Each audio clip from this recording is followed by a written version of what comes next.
when I really got in for real. It was actually through a community called The Generalist, which is a fantastic tech newsletter run by a great guy, a friend of mine named Mario Gabriele. One person I met there was David Phelps.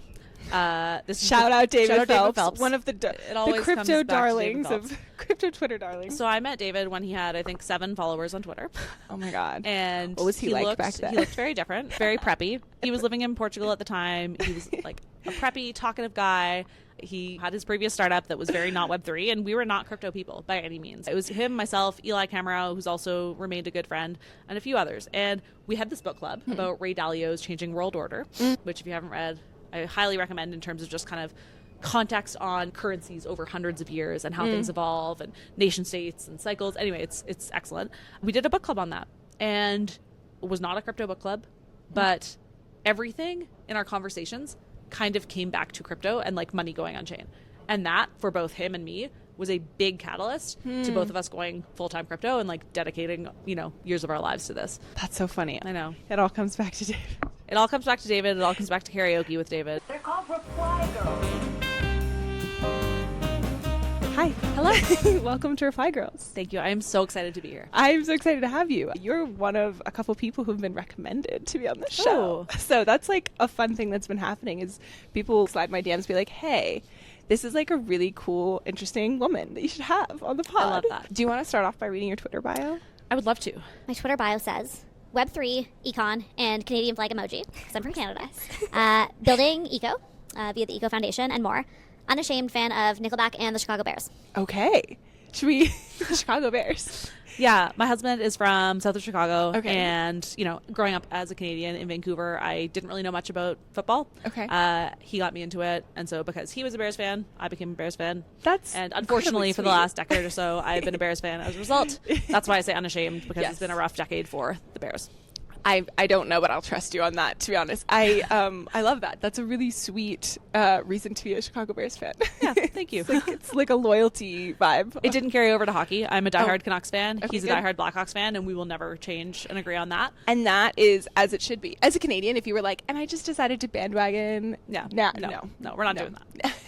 Tell me about how you ended up working on Eco. I was contributing to just different DAOs Yeah. and just writing about what I was seeing. Julia Lipton's DAO Masters back in the day Yes. was one entry point. Julia Shout Lipton. out Julia. Gitcoin. I started Yeah. contributing to the Gitcoin DAO, which was ultimately my first full-time role in Web3. Just kind of tinkering and meeting people online. And then went full-time crypto basically at the height of the bull market. Like November 2021 was when I made my entry.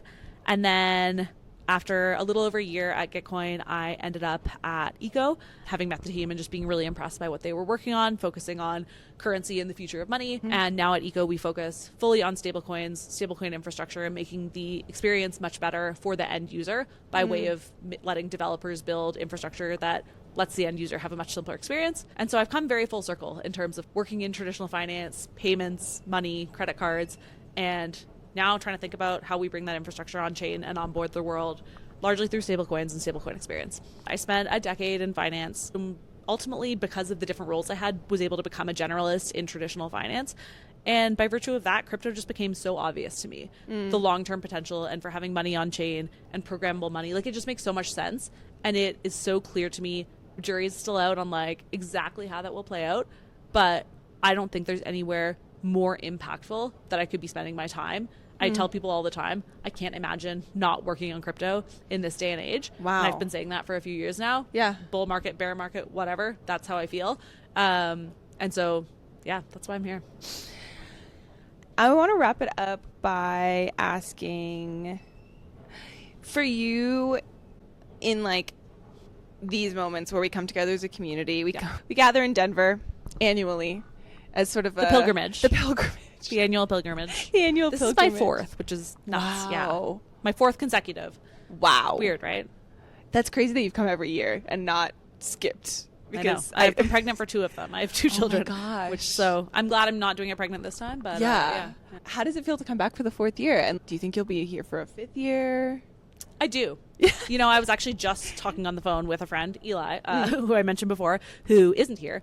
And was telling him about the conference and what's going on. And he was like, maybe I should come back next year. And I was like, yes, you should. Because next year, I think we're going to be at a point where we've had a couple breakout consumer apps. There's going to be like crazy momentum, I think, in a different way by virtue of what will happen with stablecoins this year and what's already happened with infrastructure. I think and I hope, although I tend to be early on these predictions, 2025 is going to mark like a pretty big turning point from an adoption standpoint.